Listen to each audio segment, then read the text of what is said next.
Donc oui, un rappel sur effectivement ce qu'on fait, qui on est et avec qui on le fait. Donc notre identité, bon, on est donc la statut de la fondation, hein, c'est une fondation privée de coopération scientifique qui a été créée en 2007 donc dotée à l'origine d'un RTRA sur agronomie et développement durable de 20 millions d'euros en 2007. Puis, à partir de 2011, dans le cadre du programme d'investissement d'avenir, on a été doté d'un fonds, enfin on a obtenu un fonds, ce qu'on appelle l'ABEX Agro 1, de 2011 à 2018, doté de 25 millions d'euros. Et depuis 2019, donc c'est de l'ABEX Agro, qu'on appelle l'ABEX Agro 2, a été reconduit dans le cadre du LICITMU, doté d'un fonds de 12,5 millions d'euros jusqu'en décembre 2024.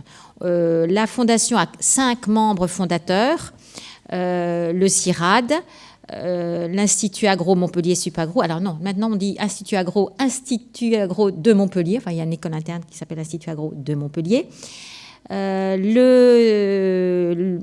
L'INRA et l'IRD et l'Université de Montpellier.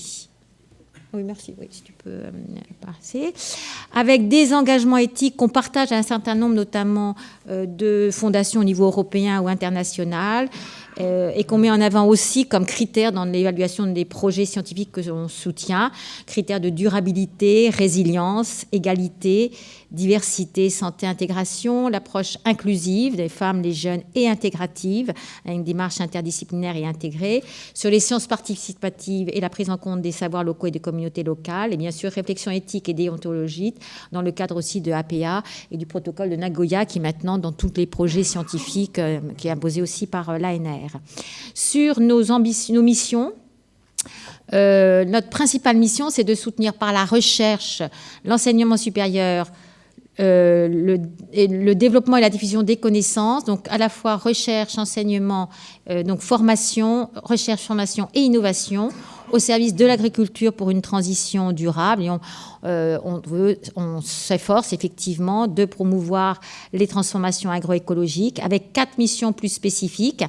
Tout d'abord, de soutenir les dynamiques scientifiques privilégiant l'interdisciplinarité et l'intégration du gène au paysage, du champ à l'assiette et du local au global. Renforcer la notoriété et l'attractivité nationale et internationale du réseau de la Fondation au service des objectifs du développement durable. Soutenir et dynamiser les partenariats entre notre réseau scientifique et les acteurs non académiques, qu'ils soient politiques, privés ou professionnels. Et enfin, mobiliser des ressources et des financements à la mesure de nos ambitions. Nos domaines et ce qu'on appelle quand on parle de notre réseau, c'est un réseau donc la fondation porte le LABEX Agro et c'est un des LABEX les plus importants au niveau national puisqu'il comprend actuellement 40 unités de recherche et vous avez donc la répartition des unités de recherche en fonction des 5 domaines disciplinaires, depuis donc le domaine de la biologie des plantes, ensuite le domaine des interactions plantes pathogènes, 3e domaine sur la gestion des agroécosystèmes et des hydrosystèmes, 4e domaine sur les sciences de la transformation alimentaire et non alimentaire, et enfin le dernier domaine sur les sciences humaines et sociales. Depuis 2019, on a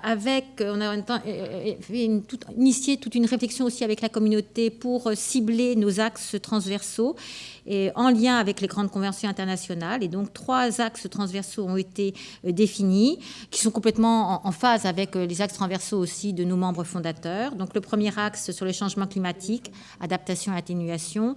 Le deuxième sur la biodiversité, plus particulièrement l'agrobiodiversité, donc conservation et usage durable. Et le troisième sur production et consommation responsable. Ensuite, sur la gouvernance, donc on a un conseil d'administration avec un bureau permanent du conseil d'administration qui est constitué par les PDG des membres fondateurs, un conseil scientifique de 12 membres de réputation internationale et le groupe des directeurs d'unité. Vous avez ici en fait le panel, une partie effectivement du panel du conseil scientifique et qui est présidé par Cher Beauf. Ensuite, et le prochain groupe des directeurs d'unité, c'est le 14 décembre prochain. Voilà. Petit message. Donc, sur une slide, une diapositive qui vous montrait donc la trajectoire d'Agropolis Fondation, qui est à l'origine, donc, qui était constituée par 31 unités, qui étaient très axées sur les plantes cultivées, avec une forte, je dirais, présence, ce qu'on appelle notre domaine 1, donc biologie et génétique des plantes, sur les plantes cultivées d'intérêt agronomique, donc avec le RTRA, et donc les projets phares dont on vous reparlera, Arcade, PlanteNet, Biofis, Rhizopolis, Pomied. Ensuite, donc, depuis 2011, le Labex Agro, où on augmente, c'est vrai qu'il y a eu de plus d'unités, donc 41 unités, avec effectivement, si on était très axé sur tout ce qui était agronomie à l'origine, prenant davantage en compte les interactions plantes pathogènes, notamment l'agriculture et tous les systèmes alimentaires. Vous avez donc les projets phares qui sont Stradiv, Ispes, Cultivar, Interface, Coex, Foodscapes, Genome Harvest, Applim et Urbal. Et dans la journée, vous aurez effectivement à nouveau une présentation de certains de ces projets étendards. Et donc depuis 2020, le Labex Agro 2. Alors là, on a noté 44 unités, mais qui étaient effectivement en 2020. Depuis janvier 2021, il y a eu des fusions de certaines unités, notamment la grosse unité qui s'appelle maintenant FIM. Donc on a 40 unités. Avec effectivement, je dirais, la montée en puissance à la fois du domaine sur les sciences de la transformation alimentaire et non alimentaire et des sciences sociales. Et parmi les projets étendards, DESCAT, Calclim, Plante-S, Climolive-Med, MOMAC sur les observatoires, Propulse et la nouvelle initiative sur la réduction des pesticides. Voilà, donc ça on y reviendra effectivement, avec cette volonté effectivement d'une approche de plus en plus interdisciplinaire. Sur notre cadre de soutien, vous savez que la Fondation a un certificat qualité avec des procédures qui sont très bien cadrées, avec 3 procédures de soutien de projet, les appels à propositions compétitifs, les montages et l'accompagnement de projets commissionnés et des soutiens ponctuels, avec 3 natures en termes de recherche, de formation et d'animation-diffusion. Et vous avez les catégories de soutien sur lesquelles, je ne vais pas m'appesantir, parce que de toute façon, Pierre, tu y reviendras en termes pour les indicateurs. Et puis là, donc ça c'est intéressant. Donc je remercie Camille qui a fait ce nuage de mots. Alors qui a effectivement, on s'est dit mais pourquoi c'est pas une plante en fait donc c'est un arbre, ce qui est bien aussi parce que l'arbre fait partie effectivement des nuages de mots. Il apparaît d'ailleurs l'arbre. Donc effectivement ça donne une cartographie à partir donc des titres des projets soutenus. Alors ça sera sans surprise pour certains d'entre vous.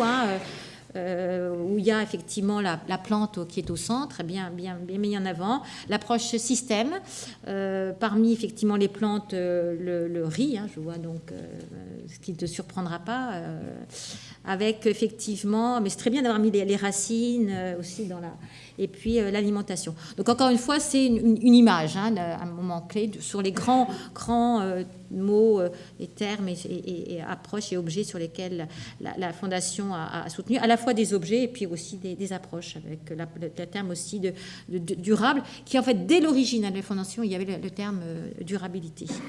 Et ensuite, sur donc, les ressources de la Fondation, vous voyez qu'effectivement, il y a 75 millions d'euros qui ont été mobilisés depuis 2007. Vous voyez que une grande partie de ces ressources sont constituées par des fonds publics de l'ANR et aussi par des fonds de l'Union européenne. Et 7% des fonds sont des cofinancements gérés par la Fondation. La suivante. Je vais passer la parole à Vincent. Voilà. Bonjour à tous, bonjour à toutes. Donc très rapidement sur les partenariats donc, qui ont toujours été, depuis la création de la Fondation en 2007, je dirais au cœur du mode opératoire. Et d'ailleurs, j'en profite pour rendre hommage un peu à mon prédécesseur Oliver Oliveros. Qui sera là à midi. Qui sera là à midi, je crois. Qui a été vraiment on va dire un peu l'ambassadeur de la Fondation et qui a développé toute une série de partenariats à la fois scientifiques mais aussi institutionnels et financiers. On faisait le bilan avec Pierre et Camille les jours précédents, et au niveau des partenaires, notamment des partenaires scientifiques, on est sur 400-500 partenariats scientifiques depuis la création, avec évidemment une présence assez forte aux États-Unis, au Brésil, donc Amérique du Nord, Brésil, Italie, et puis dans une moindre mesure également en Afrique et en Asie du Sud-Est au niveau des partenariats scientifiques. Au niveau des partenariats institutionnels et financiers, là on est sur une quarantaine à peu près de partenaires qui sont répartis sur cette carte, avec des partenaires publics, donc des organisations publiques, que ce soit des agences de développement, des ministères, aussi des fondations privées. Par exemple, Cariplo, j'en ai parlé à l'instant, Carasso également, plus récemment Biovision, qui est une fondation basée en Suisse. Du secteur privé également, des entreprises du secteur privé qui, on verra dans le slide suivant, qui représentent une part relativement faible, mais qui sont quand même là, et on verra que c'est sans doute un point sur lequel on souhaiterait travailler dans les années à venir. Société civile également. Au niveau de la période donc 2007-2021, ce qu'on observe, c'est qu'il y a eu dès le départ, je le disais à l'instant avec Oliver, mais avec les fondateurs, et Henri Carsalade était avec nous hier midi, on en a reparlé aussi avec lui, l'idée vraiment d'utiliser les fonds publics comme effet levier pour aller chercher des financements complémentaires. Si on regarde sur la période, il y a eu 30 millions d'euros qui ont été levés au total, dont 10 millions d'euros qui ont transité par Agropolis Fondation, pour à peu près 9 millions d'euros investis. Donc on voit que là, il y a un effet levier quand même assez significatif. On voit aussi que les partenariats, ils ont évolué à la fois au niveau scientifique, mais aussi financier. Ils ont évolué, je dirais, au gré un peu des priorités thématiques, des appels et du dialogue avec le réseau, avec notre réseau. C'est important de le souligner. Si on regarde la répartition des cofinancements, ceux qui ont transité par la Fondation, on voit quand même qu'il y a une grosse partie, 50% qui viennent d'organisations publiques, Commission européenne compris, 40% de fondations. Là aussi, on a intégré les financements de la Fondation Bill Gates, et puis 10% du secteur privé. Donc ça reste quand même relativement faible.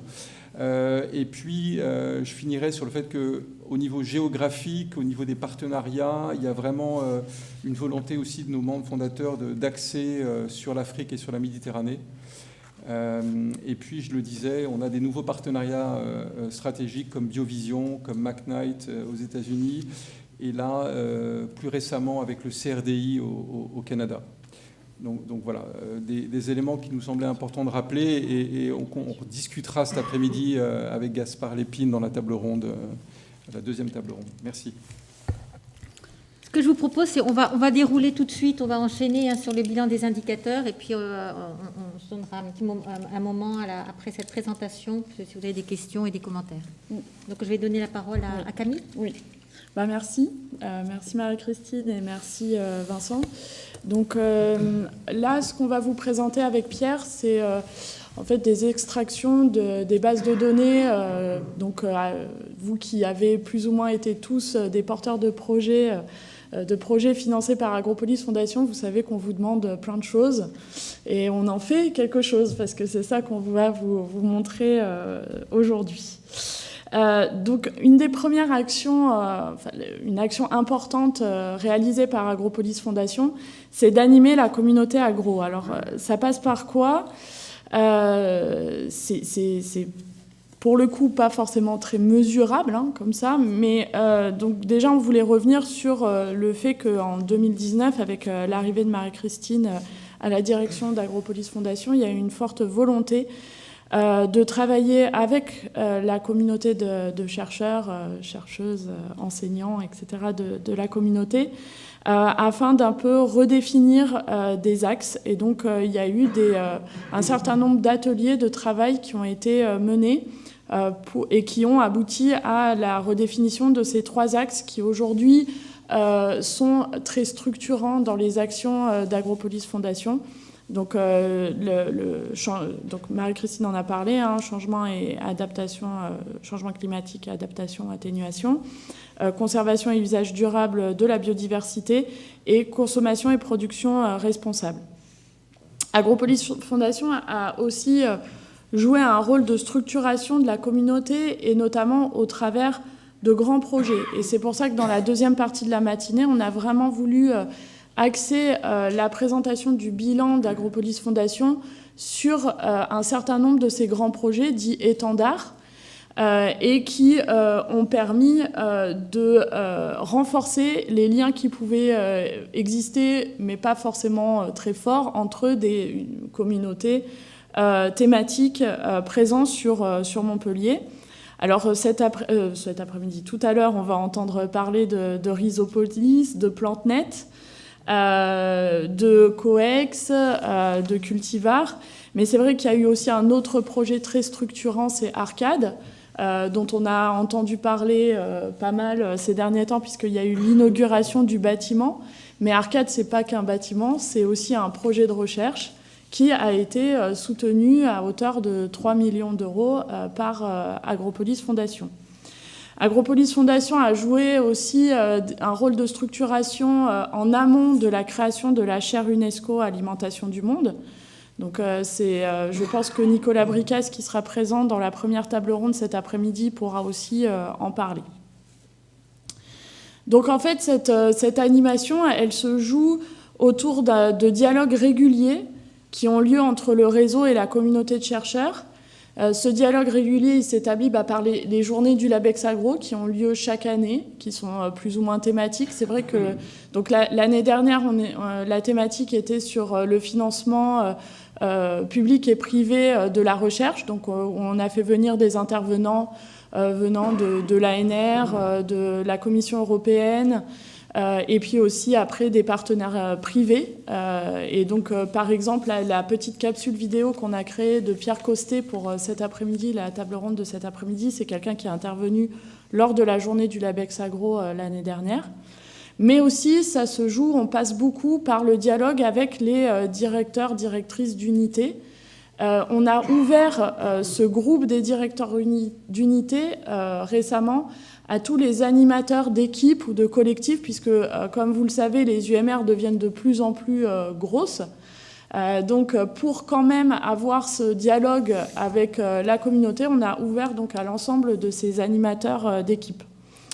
On fait systématiquement des réunions d'information dès qu'on lance un appel, qui peut être aussi un moyen de pouvoir discuter avec nous. Et on organise, donc là récemment, on a organisé plusieurs visites d'unités, notamment pour le conseil scientifique, mais on voit aussi qu'on a aussi favorisé le dialogue entre notre communauté scientifique et les lauréats des prix Malassi, Shift et Olam, donc ça c'était plus récemment. Et donc ça, c'est vraiment pour permettre un dialogue entre Agropolis Fondation et la communauté scientifique, mais aussi l'ouverture de cette communauté scientifique à d'autres chercheurs qui pourraient être invités par Agropolis Fondation. Et puis on a des événements plus ponctuels. Donc, comme je le disais, ces ateliers qui ont été organisés pour construire les axes de travail de la Fondation. Mais on a aussi organisé des réunions qui sont plus en soutien au montage de procédures commissionnées. Récemment, il y a eu... je suis désolée, je n'ai pas mis en entier. Vincent m'avait demandé de changer. Désolée.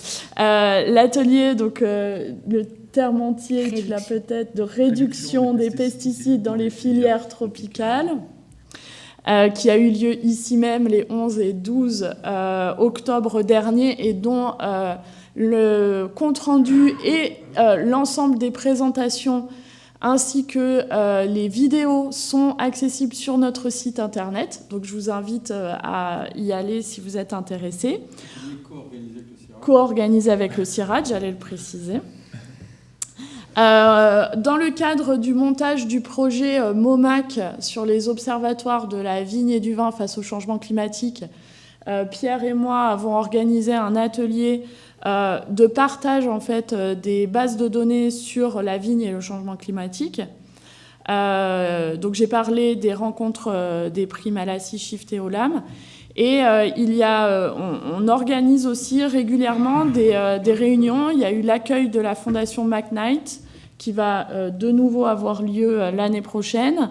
L'année prochaine aussi à venir, les réunions annuelles du programme One Planet Fellowship, qui est un programme assez structurant aujourd'hui à Agropolis Fondation, et l'accueil de l'Assemblée générale de la Global Alliance for the Future of Food.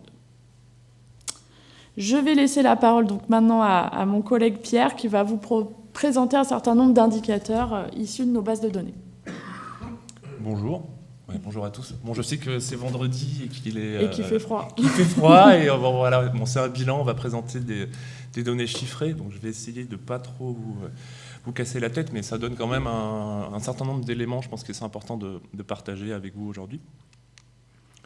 Donc la première slide, c'est un peu trivial, mais c'est juste pour vous montrer la temporalité des allocations de ressources de la Fondation, donc depuis sa création en 2007. Et ce qu'on voit, c'est que souvent les chercheurs nous disent vous avez lancé des appels, et en fait ça varie vraiment considérablement en fonction des années. Et on voit que en fait, les ressources sont allouées au gré des programmes. On a eu le RTRA avec 2 grosses années en 2008-2009, puis ensuite le LabEx 1 qui commence, une grosse année en 2012, une grosse année à mi-parcours en 2015 et 2016. Et de la même façon, là, sur le LabEx 2, on a eu une très forte année cette année en 2021 avec beaucoup d'appels et de programmes lancés. Donc de la même façon, voilà, ça c'est les projets que la Fondation a soutenus par catégorie. Donc ce qu'on voit, le premier qu'on voit, c'est le bleu. Donc c'est vrai que c'est petit, mais le bleu, c'est tout ce qui est fait à travers des appels à propositions, donc des procédures compétitives. Vous les connaissez, les appels. Ensuite, on voit qu'on a pas mal de soutien ponctuel. Donc c'est tout ce qui est en jaune. Donc ça, c'est des petits projets, donc qui sont souvent hors recherche. C'est pour soutenir des événements ou des besoins spécifiques. Donc on voit qu'il y en a un nombre important. Et ensuite, en orange, c'est les mobilités. Donc les mobilités à travers un appel spécifique qui a été lancé en 2015 et il y a eu 5 vagues. Et aussi à travers le programme Award. Et enfin, celui qu'on ne voit pas trop en gris, c'est les projets étendards. Donc depuis sa création, on a lancé 61 appels. Et donc on a fait le calcul, on a eu à peu près 1200 projets soumis et 544 projets financés. Donc là, à l'heure d'aujourd'hui, on a financé 544 projets. Donc maintenant qu'on s'intéresse au nombre de projets, c'est aussi intéressant de regarder à quoi ça correspond en termes de dotation. Donc à gauche, vous avez le nombre de projets, donc c'est le graphique précédent synthétisé depuis la création de la Fondation. Et à droite, c'est l'allocation de ressources. Et donc là, bien évidemment, ce qu'on s'aperçoit, c'est que les projets étendards, il n'y en a pas beaucoup, mais ils représentent énormément de financement. Donc à peu près 43% de la dotation sur des projets commissionnés. C'est pour ça que ça nous a semblé important dans la deuxième partie de la matinée de les présenter. On voit que sur les AAP, c'est assez stable. Parmi ces AAP, il est important, on a voulu sortir ça aussi, qu'on a 16% de la dotation globale de la Fondation qui est sur des appels génériques. Donc à savoir vraiment pas orientés, ce qu'on appelait avant Open Science. Bon, maintenant c'est un peu plus connoté, donc on va les appeler appels génériques. Donc c'est bien de savoir que quand même une bonne partie du financement est vraiment ouvert pour toute la communauté. Et voilà. Et donc sur l'ensemble des appels, on a fait le bilan, on est sur un taux de réussite moyen, donc hors soutien ponctuel parce que c'est un peu particulier, de 39%. Donc quand même, si vous comparez aux autres bailleurs que vous pouvez rencontrer pour la communauté montpelliéraine, c'est quand même on est à Agropolis en un endroit où on a un fort taux de succès. Donc c'est quand même vraiment bien pour notre communauté. Et hors soutien ponctuel. Hors soutien ponctuel, je l'ai dit. Je l'ai dit. Et c'est écrit hors SP. Donc SP tient pour soutien ponctuel. Donc voilà, là on revient sur un peu qu'est-ce qu'on a soutenu, donc les catégories de soutien. Les plus réveillés d'entre vous verront que ce n'est pas les mêmes catégories présentées précédemment, mais c'est parce que les bases de données, le début des bases de données ont été faits en 2017 et on n'avait pas les mêmes catégories de soutien. Bon, donc du coup on n'a pas pour l'instant fait le travail d'aller tout remodifier. Mais bon, ce qui est important de retenir, c'est que la Fondation a vraiment un soutien massif vers les doctorants et les post-doctorants du réseau. Si on prend les deux, on est à plus de 250 soutenus, avec aussi, bien évidemment, vous le savez, dans la recherche maintenant, une montée en puissance des stages de master, donc on est presque à 400, de la mobilité, comme mentionné précédemment. Et aussi et surtout plus de 170 événements soutenus, notamment à travers les soutiens ponctuels et aussi, on l'a vu notamment sur Arcade, du soutien à des plateformes. Alors à partir de là, on va rentrer dans une analyse, on essaie un peu de voir ce qu'on a fait sur le RTRA et ce qu'on a fait sur le LabEx. Là, qu'est-ce qu'on voit? C'est le nombre de projets, c'est la courbe bleue, et l'histogramme correspond à la dotation allouée.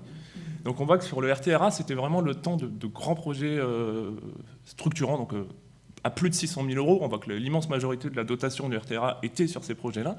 Et que par contre, sur le LabEx 1, il y a eu un rééquilibrage avec beaucoup plus de projets, la majorité de l'allocation, mis sur des projets entre 100 et 600 000 €. Et ce qu'on voit aussi sur cette slide, c'est que la Fondation finance bien évidemment des grands projets, mais on voit que sur le LabEx, en moins de 20 000 €, on a plus de 200 projets. Donc on a aussi la spécificité de financer beaucoup de petits projets, et ce qui est un peu assez unique dans l'écosystème montpelliérain. Donc je reviens sur ce qui a été présenté par Marie-Christine au niveau des unités domaines, parce qu'on va faire une analyse par unité. Donc là, je viens d'introduire, il y a bien évidemment un biais fort, sachant que tous les chercheurs, par exemple, de AGAP ne travaillent pas sur le domaine 1. Mais comme on n'a pas les données, on a un réseau de plus de 1600 chercheurs, ça serait d'ailleurs intéressant que chaque chercheur nous déclare sur quoi il travaille, on pourrait un petit peu affiner l'analyse. Mais en l'état, on a classé les unités par domaine, et à travers cette analyse, ça fait quand même ressortir un certain nombre de tendances fortes. Bon, là, l'information principale de cette diapositive, c'est que la majorité de nos chercheurs travaillent dans le domaine 1, donc avec à peu près 360 chercheurs, et dans le domaine 3, à peu près 550 chercheurs. Donc le LabEx Agro porte bien son nom, vu que la majorité des chercheurs sont sur le domaine 3, qui est l'agronomie. Donc si on fait ça, et on regarde le RTRA, on va s'apercevoir que la quasi-totalité du financement alloué lors du RTRA était vraiment centré sur le domaine 1. Donc on voit avec les unités que vous connaissez certainement, BPMP, DIAD, AGAP et AMAP, et vraiment une quasi-absence du domaine 3 et du domaine 4, donc un peu sur le domaine 2. Donc en rouge, c'est les unités qui sont associées, et en bleu, c'est les unités porteuses. Donc on voit une association du domaine 2 sur les projets, et aussi une association du domaine 5, donc les domaines 2, interaction biotique des plantes, et domaine 5, sciences sociales. Et donc ça, ce graphique, il y a une petite étoile, c'est-à-dire que c'est standardisé par scientifique et par année de présence. Par exemple, si une unité a 10 scientifiques pendant 10 ans, c'est pondéré de 100.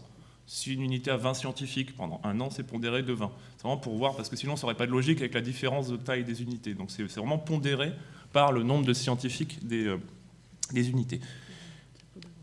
Et là, si on se fait exactement la même analyse depuis le LabEx, on se rend compte que c'est complètement différent. On voit que le domaine 3 est vraiment monté en puissance lors du LabEx, que toutes les unités quasiment sont impliquées, donc à des degrés divers dans les projets de la Fondation. On voit aussi, donc c'était la très forte montée du domaine 5, et notamment des barres rouges du domaine 5. C'est-à-dire qu'à travers la promotion de l'interdisciplinarité, on l'a constaté dans les projets qu'on soutient, mais là on le voit très clairement que les sciences sociales sont de plus en plus associées aux projets financés par la Fondation. Donc là, on voit pas grand-chose, mais en plus, il n'y a pas les données, c'est super. Ouais. Donc il y a eu un bug. Donc alors là, en fait, ça nous donne le taux de succès des unités. Donc celle qui est en haut à droite, je le sais, c'est DIAD. Là, c'est Mistéa. Là, c'est Mistéa, par exemple. Voilà. Donc ça, qu'est-ce que ça nous dit? C'est-à-dire qu'on a aussi, j'ai présenté cette slide un peu en demande parce que les gens nous disent oui, mais moi, mon projet, il n'a pas été financé. Je suis désolé, donc je tiens à rappeler. Là, parce que c'est important que l'équipe de la Fondation n'intervient pas dans la sélection des projets. C'est le conseil scientifique qui est souverain, qui fait ses propositions ensuite au bureau du CA, et le bureau valide les recommandations ou pas, invalide ou pas les recommandations du conseil scientifique. Donc nous, on n'intervient pas dans la sélection des projets. Sur ce graphique, on voit que donc, chaque point est une unité, qu'en fait, il y a une très forte corrélation entre le nombre de projets soutenus, le nombre de projets déposés, et le nombre de projets sélectionnés. Donc en abscisse, c'est le nombre de projets déposés, et en ordonnée, le nombre de projets soutenus. Donc le message à faire passer à la communauté aujourd'hui, c'est que plus vous allez soumettre de projets et que plus vous allez être financé et que finalement on voit qu'on n'a pas vraiment d'unité qui a un taux de succès, une unité chouchou comme dit ma collègue Camille. Donc voilà, c'est vraiment un effort de transparence de nous envers vous, de vous montrer qu'on est quand même plutôt équitable en fonction des unités.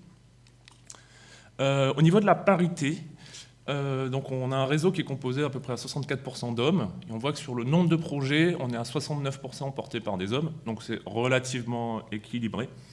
Mais par contre, si on regarde la dotation allouée aux projets portés par des hommes et des femmes, là on s'aperçoit que l'écart se creuse, donc on a plus de 77% de notre financement depuis 2007 qui a été alloué vers des hommes. Ça se voit aussi sur les projets étendards qui sont très majoritairement portés par des hommes. Donc voilà, donc on en a conscience et on a encore des efforts à faire là-dessus et on fait notre maximum. Donc ça c'est le nombre de chercheurs par tutelle. On a un réseau qui est majoritairement composé de chercheurs du CIRAD et de l'INRAE. Donc si on regarde le financement, alors là il y a un gros biais aussi parce que ça ne prend pas en compte la date d'entrée, mais on essaie de voir un petit peu par chercheurs du réseau qui étaient les mieux dotés. En fait, c'est pour ça que le top 4, c'est l'IRD, l'Institut Agro, INRAE et le CIRAD. Donc c'est pareil, il y a des gros biais parce qu'on n'a pas forcément les... Mais bon, c'était quand même une approche qu'on essayait de voir s'il y avait vraiment un chouchou, et en fait, il n'y en a pas. Je vais passer assez vite sur cette slide parce qu'en plus le temps passe. Donc ça, c'est quand même nos gros projets, le tableau des projets étendards. On voit qu'on a eu donc sur le RTRA, tout en haut en vague verte, donc vraiment des gros projets étendards sur la plante et en fait très centrés sur l'INRA-INRAE. Bon, sur l'INRAE, à l'époque qui était l'INRA, donc on en a 4 sur 5 portés par l'INRA. Un rééquilibrage sur la vague 2 sur le CIRAD, avec beaucoup de projets portés par le CIRAD. Et ensuite, en vague 3, donc en ce moment, des projets étendards en cours, il y en a 2. Donc il y a DESCAT sur la séquestration du carbone dans les sols, et CalClim sur l'adaptation des plantes en combiné sur sol calcaire en situation de changement climatique. Et donc là, on a une 4e vague en ce moment qui est en train de... Donc certains sont lancés, donc Propel sur les légumineuses en Afrique de l'Ouest, Plante L sur la planté des plantes, sur la santé des plantes, excusez-moi, je suis un peu fatigué, Climolive Med, donc sur l'adaptation des oliviers au changement climatique, MOMAC, l'Observatoire de la vigne en situation de changement climatique, et donc un qui est en train d'être élaboré qui n'a pas encore de titre, donc sur une ambition de réduction des pesticides dans les filières tropicales. Et voilà, donc je vais terminer cette présentation un petit peu chiffrée sur un petit focus sur les projets étendards, donc qui fait écho à la deuxième partie de la matinée. Et on voit qu'en fait, sur les projets étendards, c'est un peu la même analyse que sur l'ensemble des projets. Donc en haut, vous avez la dotation allouée sur les projets étendards lors du RTRA. Donc on voit qu'on a été vraiment très centré sur le domaine 1. Et sur la partie l'ABEX en dessous, on voit qu'il y a un gros rééquilibrage avec une montée en puissance de projets étendards sur le domaine 3, notamment donc l'agronomie, le domaine 4, à travers notamment interface, et le domaine 5 aussi. Et je crois que j'ai terminé. Et c'est bon, et donc je vais repasser la parole à ma collègue Camille qui va nous présenter qu'est-ce que tous ces projets ont produit en matière de production scientifique. Voilà, puisque à chaque fois, on demande aux porteurs de projets de nous lister l'ensemble des productions scientifiques issues des projets.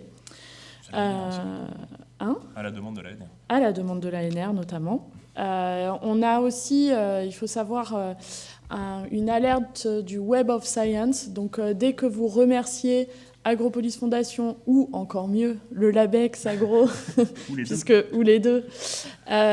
Donc nous, après, on le sait, ça nous est renvoyé. D'ailleurs, tu peux rappeler qu'il faut mentionner...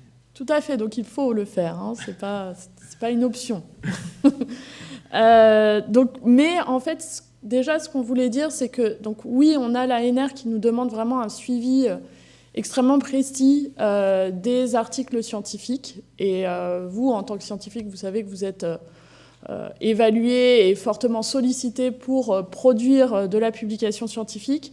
Mais on essaye quand même vraiment d'avoir un recensement qui dépasse uniquement la publication scientifique et qui va essayer de recenser l'ensemble des productions scientifiques donc de la valorisation de ce qui est produit au niveau recherche sous d'autres formes, que ce soit des formes d'ouvrages, de monographies, des communications scientifiques. Là, on reste encore dans l'ordre du classique et de ce qui nous est demandé par l'ANR, des brevets, bien évidemment aussi, ça nous est demandé, des thèses, mais aussi donc, tout ce qui est autre forme de production, des vidéos, des films, il y a eu des jeux aussi, des logiciels, des programmes informatiques, des bandes dessinées, des sites internet. On essaye en fait d'avoir un recensement qui est plus large. Et ce, pour plusieurs raisons. Premièrement, parce qu'on part du principe que la valorisation de ce qui est produit scientifiquement ne passe pas que et uniquement par des articles scientifiques, mais aussi de pouvoir montrer cette richesse et peut-être, si ça nous donne autant d'arguments pour faire remonter aussi à l'ANR qu'il y a d'autres formes de valorisation des projets de recherche que le projet, que l'article scientifique. Donc, au final, on a quand même 813 publications scientifiques, sachant donc qu'il y a un biais parce que autant les publications scientifiques sont extrêmement bien suivies, le reste, un petit peu moins. Et là, j'ai donné aussi quelques exemples, un extrait du brevet du projet APLIM, un extrait d'une BD qu'une doctorante a réalisée, donc financée dans le cadre du projet Foodscape, ou encore un film sur le pastoralisme en PACA ou le jeu Terristories. Si on fait un focus sur les publications scientifiques, donc publications scientifiques à comité de lecture, je précise parce que nous, on s'intéresse à toutes les publications à comité de lecture, y compris tout ce qui pourrait être peer community in, voilà, donc à partir du moment où il y a un comité de lecture. On en a donc recensé 813 publications depuis le début de la création de la Fondation. Et donc en bas, vous voyez la répartition au niveau des années. C'est tout à fait logique que plus on passe de temps, plus il y a d'articles, puisque les travaux de recherche sont valorisés sur une temporalité qui parfois peut être très longue. L'origine des publications, ici on voit, en fait en bleu, là, 47% c'est issu des projets étendards. 38% issus des appels à projets. Et après, on voit, donc après on a 8% d'inconnus, inconnus parce que c'est ce qui nous est renvoyé par le Web of Science. Mais si dans les remerciements, vous ne mettez pas le numéro du projet, on ne peut pas après le rattacher en fait, à votre projet. Donc ça, c'est quand on ne le sait pas. Ça va pouvoir s'améliorer là. On est en train de travailler en regardant vraiment l'objet de l'article, on peut souvent trouver à quel projet ça se rattache. Mais on a aussi donc la mobilité, 4%, le partenariat public-privé, 1%, et les soutiens ponctuels, 2%. Donc on voit qu'après, on a regardé l'impact factor. Alors, qu'est-ce qu'on regarde avec l'impact factor ? C'est donc l'impact factor des revues où sont publiés ces articles. Donc là, récemment, maintenant, on renseigne l'impact factor de l'année de publication de l'article. Mais comme c'est un rattrapage du passé, parce qu'en fait, c'était une information qu'on ne renseignait pas avant, sur tous les articles plus anciens, on a pris l'impact factor 3 years, qui est fourni aussi par les revues. Donc on voit qu'on a un impact factor moyen de 4,092, médian de 3,686, qu'on a 59 publications avec un impact factor qui est en dessous de 1, dont 31 qui sont à comité de lecture mais sans impact factor, et 45 publications qui ont un impact factor au-dessus de 10. Je vais y arriver. Non, ça ne marche pas. Pourquoi je ne peux pas passer la diapo ? Je ne sais pas. Ça ne marche pas. Et ça y est. Donc ensuite, j'ai fait un focus sur les 45 publications avec un impact factor supérieur à 10. Pourquoi est-ce que j'ai fait ça ? Pas pour dire que c'est mieux, etc., mais c'est quand même ce qui est souvent le plus recherché, d'avoir des publications dans des revues avec un fort impact factor. Et ça me permettait d'avoir un panel qui soit traitable, on va dire, un peu plus qualitativement. Donc les revues où il y a le plus de publications, c'est Nature Communication, le PNAS et Trends in Plant Science. Mais on voit ensuite que tout comme le panel, donc on avait plus de 260 revues différentes, là on en a aussi un certain nombre, donc il y a un certain éclatement. Donc il y en a 20 qui sont issus de projets étendards, ça représente ce qui était avant, quoique un petit peu plus. 8 d'Open Science, 4, donc on en a 12 qui sont issus d'appels à projets compétitifs, 2 de mobilité, 2 de partenariat public-privé. Et ici, on voit bien l'écart qu'il y a. En fait, en orange, vous avez les dates de lancement des projets dont les publications sont issues, et en bleu, l'année de publication de ces 45 publications. Donc on voit bien cet écart entre je fais la recherche, je publie, on n'apprend rien, c'est logique, mais on voit aujourd'hui, on voit encore des publications qui citent les projets Arcade, par exemple. En 2021, on a eu encore une publication citant Arcade. Et alors ce qu'on voulait faire, c'est donc on a un objectif, notamment du Labex Agro, c'est d'inciter les unités à travailler ensemble. Donc j'ai dit, c'est 45 publications à gros facteurs d'impact. Est-ce que c'est issu de travaux collaboratifs interunités? Et bien sûr, les 45, il n'y en a que 13 qui sont interunités. Et même quand on rentre dans le... Donc je parle des auteurs, des signataires de ces publications. Quand on prend en plus les 13 publications qui sont interunités, on en a 6 qui vont impliquer deux unités, mais du domaine 1. 4, 2 unités, mais du domaine 2. Et finalement, on n'en a que 3 qui non seulement croisent les unités, mais croisent aussi les domaines. J'ai également regardé si dans les signataires de ces publications, il y avait une co-signature entre des chercheurs de Montpellier, donc forcément il y avait des chercheurs de Montpellier, voire d'autres pays du Nord, et avec un partenaire Sud. Et donc là, on a 38%, en bleu, là, 38% de ces 45 publications qui sont co-signés avec un partenaire Sud, donc avec une affiliation d'un partenariat au Sud. Et 2 qui étaient signés avec un partenaire privé, donc en l'occurrence une avec le partenaire Valrhona et une avec le partenaire Biogema. Et ici, on voit, donc on n'apprend pas, enfin voilà, c'est... Comme on disait, c'est un bilan. Donc en bleu, vous avez le domaine. Donc vous avez toutes les unités signataires de ces 45 publications. En bleu, vous avez le domaine 1, en orange, le domaine 2, en vert, le domaine 3, en jaune, le domaine 4 et en gris, le domaine 5. Donc on voit que ces publications à haut facteur d'impact, elles concernent très principalement le domaine 1 et un peu le domaine 2. Voilà. C'est tout. C'est un peu abrupt comme fin, mais c'est la fin. Mais nous, ce qu'on voulait, c'était voilà, surtout vous dire si tous ces chiffres, on vous a assommé de chiffres, si ça vous pose question. Donc on va